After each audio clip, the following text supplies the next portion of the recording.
Elikkä hei kaikille mun ystäville, ja tänään mä näytän, että mitä tehdään vähän tästä vaikka. Tai no ainakin mitä mä oon, niin mä näytän nyt mitä mä oon askarrellut petseille. Ensimmäiseksi mä voisin näyttää teille mitä mä oon ihan niinku mitkä on vanhimpia ja mitkä nuorimpia, ja tää on ihan nuorin, mä tein tän vasta eilen. Tää on hylly, päällystetty ja on vanhoista rusinan rasioista tehty hylly. Seuraava on ihan kankaasta tehty tyyny. Mä tein tän kouluissa.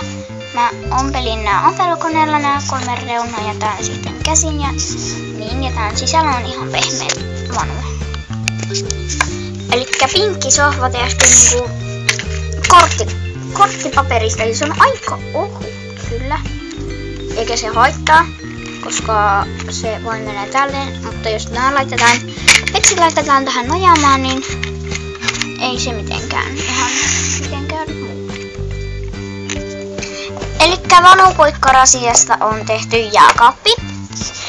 Ja niinku huomaatte, tuossa on noita vanhoja Plain Busters purkkeja, tai noita pusseja, niin niistä voi tehdä karkkipusseja. Ja sitten tuolla on tehty vähän Fimo-massasta kaikkea. Sitten tuossa on tuommoinen suklaalevy karkkipaperista. Sitten näette, tuossa on tikkari.